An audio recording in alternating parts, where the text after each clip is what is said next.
Hey, I'm Di Gillett, and this is the Power of Women podcast. We're a platform that showcases and celebrates the strength, resilience, and achievements of women from all walks of life. So, in each episode, I pose questions to my guests that peel away the layers to reveal the knowledge and experience that shapes their narrative. So if you are feeling unseen, unheard, or simply looking for inspiration, then the Power of Women podcast is a great place to join the conversation. Oh, and before I forget, have you subscribed to the Power of Women podcast? Because none of this is possible without you following and sharing the show with your friends.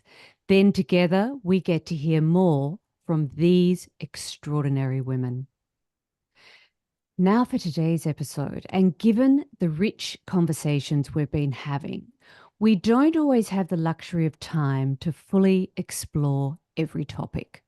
So we've made the decision to add bonus episodes where we can undertake a deeper dive into subject matter that we feel warrants it.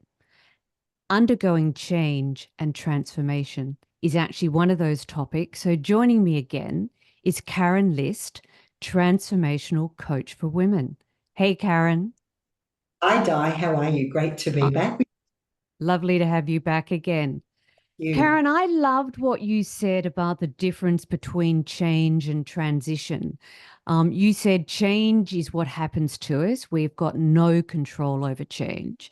Transition is what we do have control on or over as we choose to manage the transition. Or as you so eloquently said, shit happens. How do we recognize the need to confront change head on? And what is the crucial crossroad? I've been reflecting a lot on that particular question, and I think it all comes down to our personal choice, doesn't it? Mm, mm. Have you ever had that feeling? It's like a burning desire inside you. You just know that your life. You feel like there's more. There's feel like Yep. there's you could be giving. You feel like that there's just more. And that's when we It's have the about choice. knowing yourself, really, isn't it? And responding to that. Yeah, it's about making that choice in that, because our life is we're full of old beliefs. We're full of Mm, old assumptions and stories about our lives, many of which were formed when we were really young. And now here we are, we're in our 40s, 50s, 60s.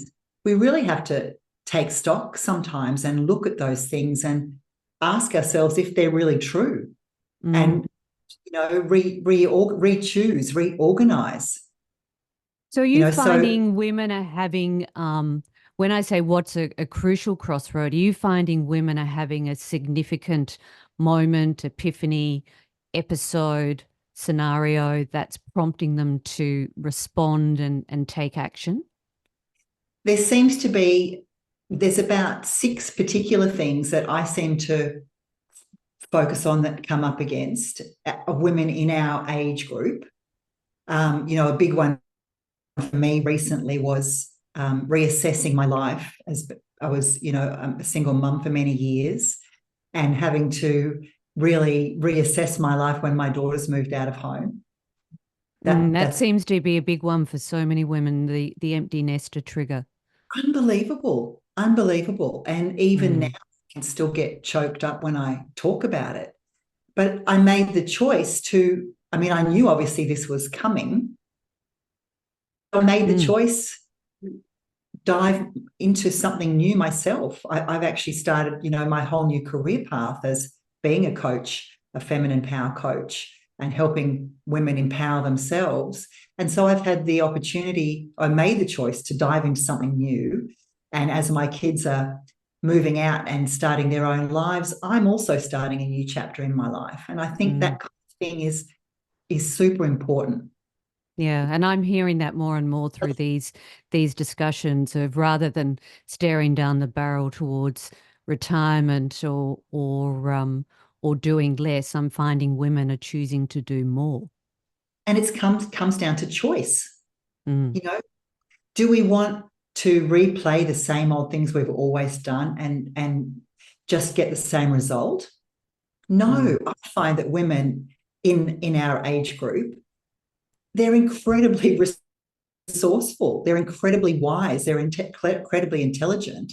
We didn't get to this age and not learn anything, that's right. So how can we bring, like, I think the world needs women's wisdom right now more than anything. So Mm. how can we bring everything that we've got right now, our unique gifts and talents? The world needs that right now. And So we're out in of a that place list of where, 6 point, oh, sorry, Karen, you go. no, sorry, I was no, just going to say, you said there were 6 points. What are a couple of the other ones? well, Empty nest is one of the trigger points. emptiness. Another one is, it seems quite common that our long-term relationships can break down about this time. Yeah. A lot of women get divorced, separated. We may lose a loved one, a parent, a loved friend. So we're dealing with the loss of someone that's really meant a lot to us.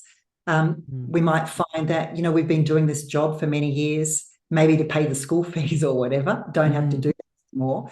Oh, I don't even like this job. Yeah, don't, You yeah, it's know, not fulfilling. it doesn't Mm. have meaning. Like, I think we're looking for meaning. We're looking for what's going to be really important for me to spend my time doing for the next Mm. 30, 40 years, and like I said, we've got so much wisdom and so much knowledge that we can bring. It's not the Yeah. time, like, we talked about 60 being the new 50, but 60-year-old women many years ago, I'm turning 60 this year, Mm. 60-year-old women many years ago were, little grey-haired old ladies who didn't really do much, Yeah. And have a so lot when to we talk look. about that third act, and I was talking about it in another episode with Libby Gore, and where the third act had been talked about kind of as a retirement period to do less. I absolutely agree with her statement about it's to the contrary. It's a point where women are living longer. We're choosing to do more with that, and then overlay that with what you said about doing something with meaning.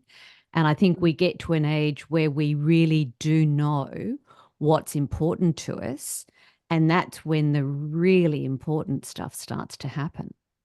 That's the juicy stuff. Yeah. And add to that, if women are awakening their feminine power and tapping into their intuition and their flow and all these beautiful gifts that we overlook most of our lives. Wow, what women can achieve is just it's there's so much possibility. Mm. So what And are the risks if we don't address and don't take action?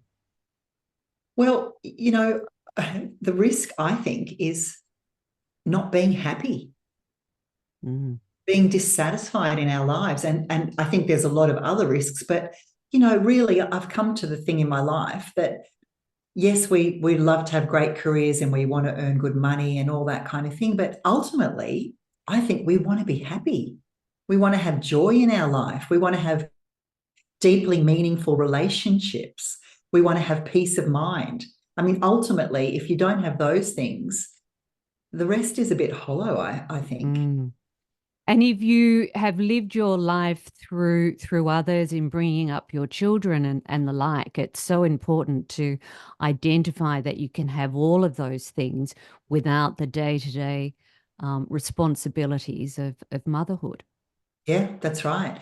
Mm, Honestly, women, we're magnificent. We really are. And every single woman has amazing, unique skills, talents, and abilities. And some of them have maybe never even stepped into embracing those, finding out what they deeply yearn for, what their deep desires are, that they can actually go through life and be, fulfilling things that really mean a lot to them and showing their unique skills and talents in that way.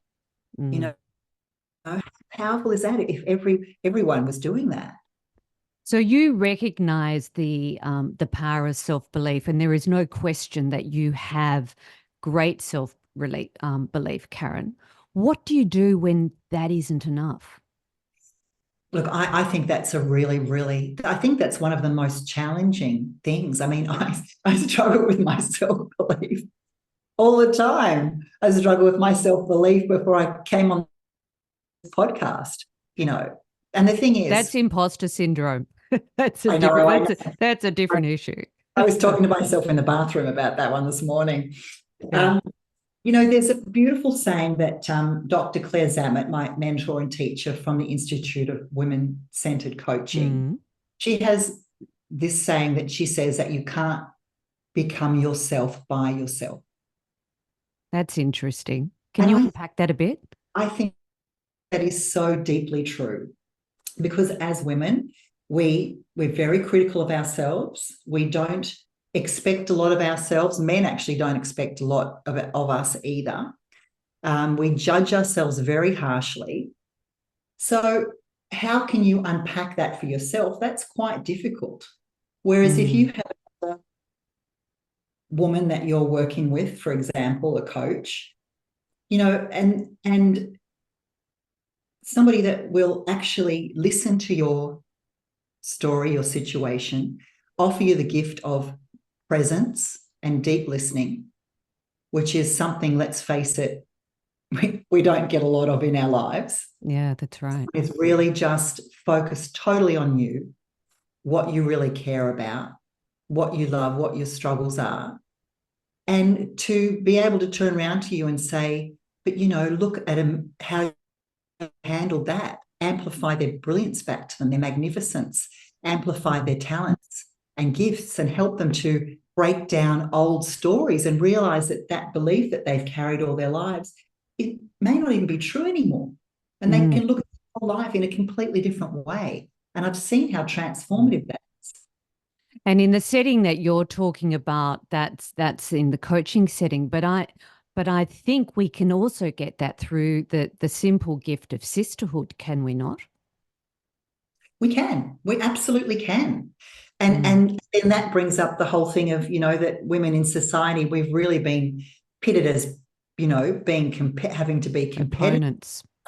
Mm. But, I've reflected on that too. And if I think about the groups of women that I've been involved with in my life, which is a lot, um, really women really do want the best for each other when Mm. they're in that kind of situation. I can't think of anything more exciting than celebrating another woman's success. Yeah, I'd agree with that. You know, So, what is it about change that women find so confronting?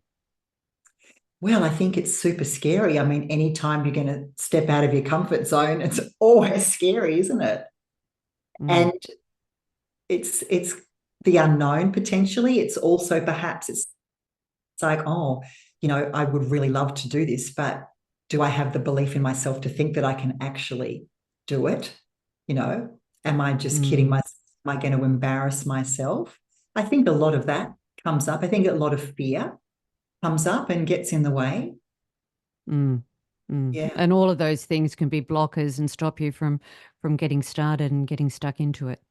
I think fear is one of the biggest things that stops us from starting with anything. Mm. But the antidote, I want to know what the antidote for that is, I Yeah, I'd think, love to know. is being open to possibility and to be curious. Mm. So you look at this situation instead of going, oh, it's never going to work for me to create a relationship or to get this job that I'd really love to have. What about turning it around like a question and saying, wow, I wonder how I could approach, really finding a great relationship in my life at this time. Mm. I wonder what's the And I possibility. think that curiosity piece is so powerful. I know that drives me to do so much of what I do. I mean, you wouldn't get out of bed if you weren't curious to do something more. No, exactly. Exactly. I could share an example if you like of it. Please. Yeah. I, I beautiful story of this woman that I worked with in her 50s. And she had had a very traumatic 10 years. She had survived breast cancer. And through that time, her husband of 20 years had left her. And she, she went into remission and then she had to find somewhere else to live. She had to really build her life back up again and find work again. And she found work in a place where she used to work. So it was great for her, but it was, she knew it was like stepping back into a comfort zone, which was fabulous as a way for her to get back into the work environment.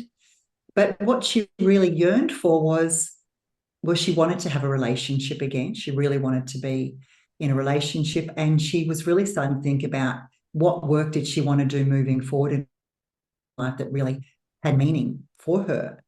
And so, she was in a relationship at the time, but it was not a very satisfying one. Her partner wasn't prepared to really commit to the level that she wanted to have a relationship on.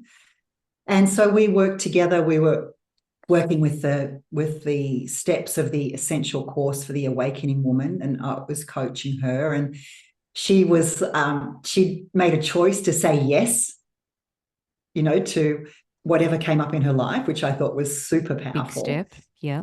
Yeah. And she said yes. She started to go out on more social, whenever she got invited to anything, she said yes. She re-enlivened a lot of the hobbies that she loved that she hadn't done for many years. Like she loved cooking. She did creative writing classes. She went to yoga. She did all these things, some things she hadn't experienced before. And she started to investigate this career that she really wanted to pursue. So she did the research. She updated her resumes, all these things that she'd been putting off and putting off. She had new energy and new motivation to do these things, plus accountability, plus you've got someone where you're showing up in 2 weeks and you've And said. there was desire. She was driven, focused on something. And I think accountability is also important. Being accountable to somebody other than yourself is super powerful. So she was going down this whole road of just creating a life that she hadn't had for a long time. And she found so much joy and happiness in what she was doing. And she was pursuing opportunities in this new career path and getting opportunities to volunteer. So she was getting a taste for what she wanted to do. And by the end of our time working together, she actually was so happy in her life on her own at that time, which hadn't ever been happy like that for many years. She didn't even want a relationship at that time. And I thought that was so empowering. She had developed so much happiness in her own life with what she was doing that she was just really, happy fulfilled. to pursue that. Yeah. And also, that's a much better place to be if you want to be in a relationship, is to be fulfilled in yourself. Exactly, rather than it being a needy scenario, which we know from experience is a recipe for disaster. It's a disaster, yes, because you want to fulfill something within you, whereas you want to be able to fulfill what you need in yourself for yourself. Really so important. that was just the most beautiful journey of transformation. And, for me, the gift is seeing that light up inside women and seeing them blossom and seeing them develop a greater self-belief that all these things that they yearn for, I'm getting goosebumps even, is possibility for their lives, and that's brilliant. Great. So brilliant. Thanks, Karen. Coming up, we'll talk further about that after this short break. So, Karen, what are the initial steps to embark upon a change? How do we kick off a transition journey? Well, like I said, I think it all comes down to choices, and often, like we like to say at the Women-Centered Institute, that when women are in that period where, sometimes I think we have to be really pushed up against it, don't we, before we change? Like we have that's right. I just can't go to this job one more day. I can't be in this relationship one more week. Yeah, there's usually a tipping point, isn't there? I know that from years of of working with people with their careers. When they leave, if it's by their own volition and it's not a positive exit, it's because there's usually a tipping point that the balance of enjoyment and what they're getting out of it is no longer in balance. It's the funny thing about human nature, though, isn't it? That we have to be like totally pushed up against the Pushed wall up, yeah, yeah. before we make a choice. But we like to say for women in that place that they're already up to something big. There's Mm. already something stirring inside them. There's already a passion, a desire for change, Mm. to up But level. there's also so often where you don't want to be seen to be giving up too. And I think that's a really strong female trait of not quitting. So, you might have your nose against the glass, but sometimes we keep going because that defeatist aspect isn't something that we readily give into. We don't want to fail. Mm, And isn't that interesting, right? We mm, stop ourselves for maybe not leaving a situation that doesn't make us happy, because we don't want to fail. mm, However, can we flip that thinking and say, well, this isn't making me happy. I want to be successful in my life. I can make a different choice right now and choose to do something that's going to be more meaningful to me. I mm, think that's almost a thought that we have to change, isn't it? mm. Yeah, well it is because what we're saying in contrast is to bail out or leave is the failure rather than bailing out and leave is actually the positive thing and the positive step. So we've got to be able to switch the way we look at that and recast that narrative. One of my favorite things to work with women on, which is one of the first things we really step into when in the coaching process, is to help them go from a fixed mindset to a growth mindset. And Mm. that's from being stuck in the non-possibility and just thinking everything's always going to look like this, to actually opening up to possibility and opening up to wonder and curiosity, you know, Isn't and it funny? We do that with businesses, but we don't readily apply it to ourselves. I Mm, know. And mm, and we are the most important thing in our lives. mm. you know. Um, Without a doubt. Dr. Zammit also says, imagine that the universe is always organizing itself around your success, Mm, which yeah. I absolutely love. And it's a really powerful thing to just think some days when things, you think, oh, how's this going to work out? Go, no, the universe is organizing itself around my success. Success. Yeah, And it like opens that. up, okay, I already feel more possibility just by saying, Mm, mm. And you're letting the possibilities in rather than holding them at bay. yeah, which Mm, which is totally the fix to the growth mindset. yeah. So you're dealing with a lot of women, and as we touched on early on, the empty nester scenario being a trigger. What and that's then leads into women of a certain age, probably 50 plus. What are some of the misconceptions where we have about aging? Yeah, that's an interesting one, isn't it?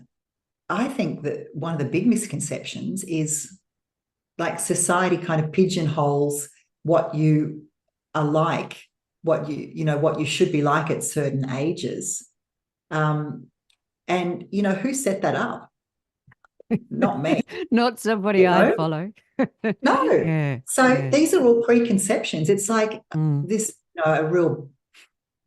this is a topic I could get quite passionate about here, but I'm not going to go on And a me. tangent, but just to say, like we would be led to believe that by a certain age we're meant to be like this, we're meant to be have these illnesses, we're meant to be on this medication, and all that stuff.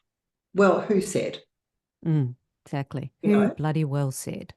exactly. I mean, I think I'm probably the happiest and the healthiest I've ever been in my life. Yeah, fantastic. And Right? here to you and I'm the same. And we're the oldest we've Yeah, ever because been. we choose diet. We choose, Yeah. we make choices Mm, to, and we have and it's a lot about your mindset. Well, mm. it's all about your Well, it's mindset, all really. about your mindset. It's all Yeah. about your Yeah. mindset. Yeah. Yeah. Do you Yeah. have a growth mindset? You know, Mm. Well, I certainly have a curiosity. And Yeah. and curiosity and growth are inextricably linked. There's no question. Well, and look at you. You're embarking on a whole new career path right now that you've never done Mm, before. mm, It's not, I think age isn't stopping you. no, no. You actually And have it's more to offer. interesting. Do you ever so it's interesting if we forget who's listening and chat amongst ourselves for a moment. I mean, do you think of yourself being that certain age? I mean, I don't even think about age. It's not an ever present thought. I think about doing. I think about getting stuff done. I don't think about age as any form of limitation. I mean, I don't have a stair Society would. rail on our stairs because if I thought about age, I would think we needed to stop us falling down. But aesthetically, it just doesn't work for me. No, absolutely. Mm. It's not us that's giving ourselves these messages. It's the outside culture that's giving us these messages. Yeah, I yeah. would just say, man, don't believe everything you read. Go Mm, and do your that's right. research. Go and Yeah. find out what works for you. Mm, Works for you. I mean, yeah. I honestly can't believe I'm turning 60 this year. I keep, and only because I'm having Well, a party to celebrate, I keep going, I can't believe it. but it's a celebration, not an acknowledgement of reaching a number. It's a celebration of reaching a number and being fabulous Absolutely. in your skin in doing so. And I want to have everybody there that's been meaningful to me in my life and celebrate Yeah. them too, because they're all Yeah. part, you know, Yeah. who I am. Yep. And you're a wood dragon, Karen. Powerful Yes, year, yes, 2024. Yeah. yes, that was you. Yeah. Brilliant. So you've had some time now in this gig as a transformational coach. What are some of the lessons that you've learned from the women you've been coaching around change?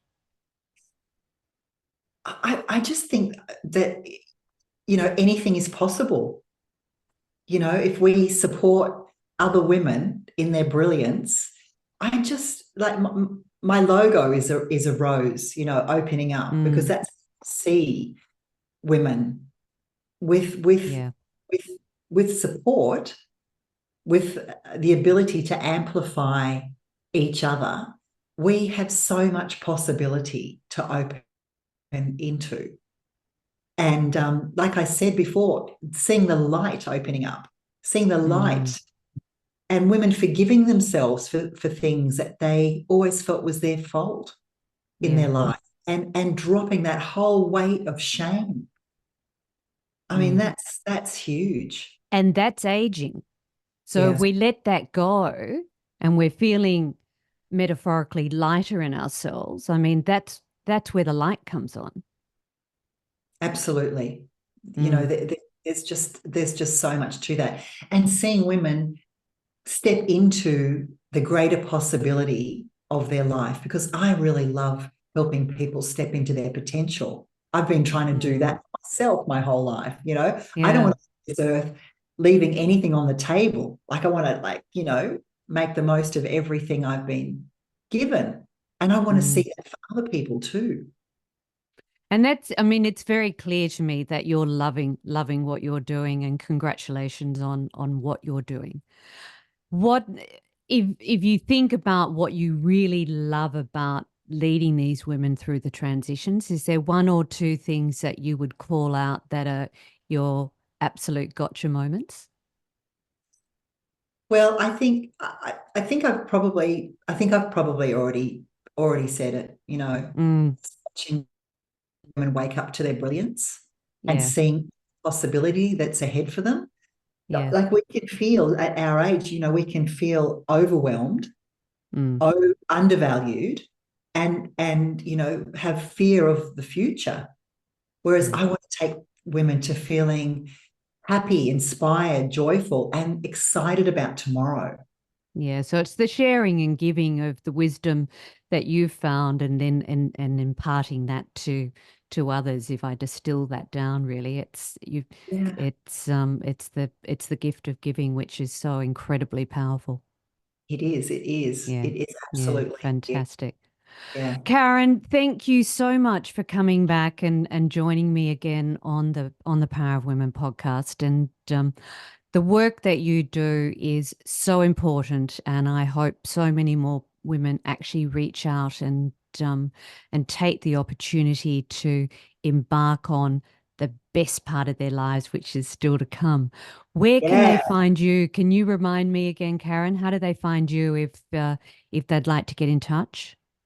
Well, my website, yeah, they can find just under my name, Yep. karenlist.com. I've got my coaching and my sound healing there, so they can just click on which one they want to go to. My business is called The Future of You. Love it. So it's Love it. about stepping into your potential. Yeah. Thanks. Fantastic. I And really we'll also put that in the show notes. So if you didn't catch that as what Karen just said, we'll add that to the show notes where you can click on the links and find the fabulous Karen list. Thank you so much, Karen. Lovely to have you join us. thanks so much. So, if you did enjoy this episode, please be sure to share it with a friend, because that whole networking and sharing is what Karen and I have been talking about today. And that's what's really powerful about allowing others to join the conversation. You can also jump onto my website, powerofwomen.com.au, and there you'll find a number of other inspiring episodes to power your day. Until next time.